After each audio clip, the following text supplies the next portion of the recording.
గురుభ్యో నమః. శ్రీమాత్రే నమః. శ్రీ వేదవ్యాస విరచిత మహాభారతం భీష్మ పర్వం.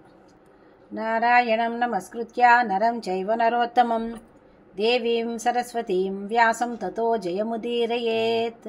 వ్యాసం వసిష్ఠనప్తారం శక్తే పౌత్రమకల్మషం పరాశరాత్మజం వందే స్వగతాతం తపోనిధిం. ఓం నమో భగవతే వాసుదేవాయ. కురుక్షేత్ర యుద్ధం. పాండవులు క్రౌంచ వ్యూహాన్ని పన్నారు. ఆ వ్యూహాన్ని చూసి మీ కుమారుడు తన యోధులతో భీష్మ పితామహుని నాయకత్వంలో మనం ముందుకు సాగి భీమసేనుని అండతో వచ్చేవారిని నిస్సంకోచంగా ఓడించగలం. అయితే వారు పన్నెండు వ్యూహ విచ్ఛేదానికి యోగ్యమైన వ్యూహాన్ని నిర్మించాలి అనగా వారందరూ భీష్ములు వారి వెంట నడిచారు. ఆయనను అనుసరించి ద్రోణాచార్యులు, ఆయన వెంట నానా దేశాల చక్రవర్తులు మహోత్సాహంతో సాగుతున్నారు. ఉభయసేనలు శంఖధ్వానాలతో ధనుష్టంకారం చేశాయి.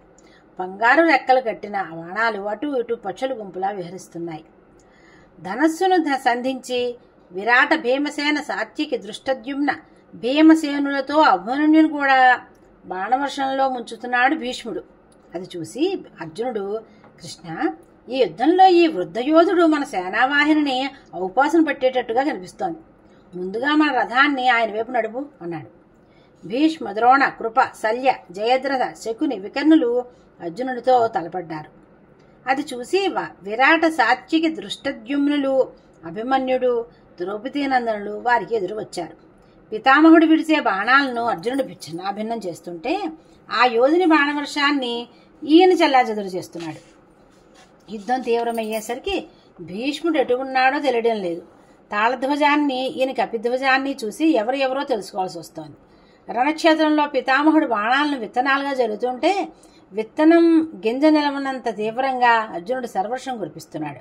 వీరి కొంచెం దూరంలో ద్రోణాచార్యులు, దృష్టద్యుమ్నుడు ఒకరితో ఒకరు పోరుతున్నారు. ఆచార్యుని వాడి బాణాలు వారి రథసారథిని నేలకూల్చడంతో ఆయన మరింత కుపితుడై, ఆచార్య నిలువు అంటూ శరపరంపర గుప్పించాడు. ఆచార్యులకు క్రోధం పెరిగింది.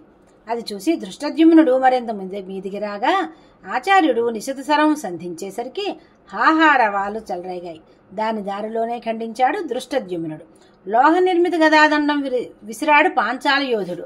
అది దారిలోనే తుత్తునీలైంది.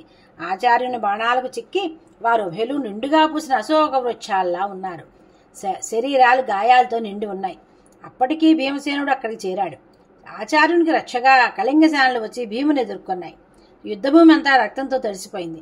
మన కళింగ సేనలతో నిలవలేక వారి చేదిరాజ్ సైన్యం పలాయనం చెత్తగించింది.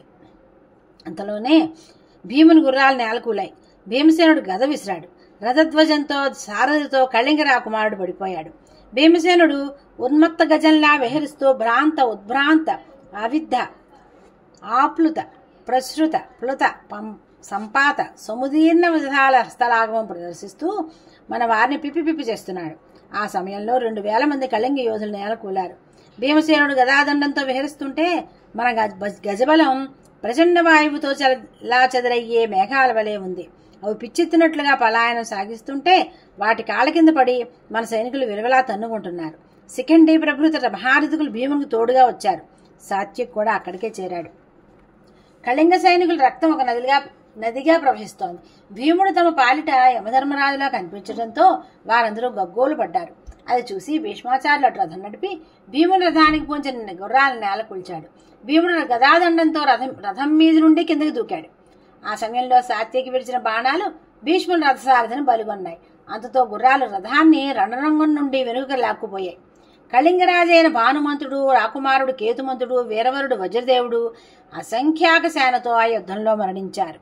దృష్టద్యుమ్నుడు అసహాయ సూర్యుడై కృప, శల్య, అశ్వత్థామలతో యుద్ధం ప్రారంభించాడు. అతడు విడిచిన బాణాలు ద్రోణపుత్రుని అశ్వాలను నేలకూల్చాయి. అశ్వత్థామ శల్యుని రథం మీదకి నడిచి దృష్టద్యుమ్నునిపై బాణవర్షం కురిపించాడు. అప్పటికి అభిమన్యుడు అక్కడ చేరాడు. అది చూసి దుర్యోధనుడు కొడుకు లక్ష్మణ కుమారుడు అభిమన్యుడికి ఎదురువచ్చాడు. వారి మధ్య జరిగిన యుద్ధంలో ముందుగా అభిమన్యుని ధనస్సును నీమనుడు ఖండించాడు. అంతతో అభిమన్యుడు మరో ధనస్సును గ్రహించి విజృంభించాడు. లక్ష్మణ కుమారుడు ఊపిరి సెలుపుకోలేకపోతున్నాడు. అంతలో దుర్యోధనుడు మరికొందరు రాజులతో వాని సాయంగా వచ్చాడు. ఇందరూ అభిమన్యుని చుట్టుముడడంతో అర్జునుడు అటు వచ్చాడు. అప్పుడు అర్జునుడు విడిచిన బాణాలతో ఆకాశం మూసుకుపోయింది. సూర్యకిరణాలు భూమి మీదే పడటం లేదు. భీష్మ ద్రోణాది ప్రముఖులందరూ వానికి ఎదురు నిలిచారు. అర్జునుడు ప్రళయ భీకర రూపంతో విజృంభిస్తుంటే కౌరవసేన కకావికలవుతోంది. అప్పటికి సూర్యుడు అస్తగిరి చేరుతున్నాడు. అది చూసి ద్రోణాచార్యుడు భీష్ముతో, ఆర్య, మన వారిని ఏ దశకు తేవాలో ఆ దశకు తెచ్చాడు అర్జునుడు. ఇప్పుడు ఇంక రణరంగంలో నిలవలేం. సూర్యాస్తమయం కూడా అవుతోంది. మనవారు అలసి ఉన్నారు. యుద్ధం ఈ రోజుగా ఆపుదాం అనగా భీష్ముడు యుద్ధ విరామం ప్రకటించాడు. సోమక పాంచాల సేనలు అర్జునుడు అభినందిస్తూ విజయ శంఖధ్వానాలతో శిబిరాల వైపు సాగిపోయాయి. స్వస్తి. కృష్ణాయ వాసుదేవాయ హరయే పరమాత్మనే ప్రణతక్లేశనాశాయ గోవిందాయ నమో నమః. శ్రీకృష్ణ శరణం మమ.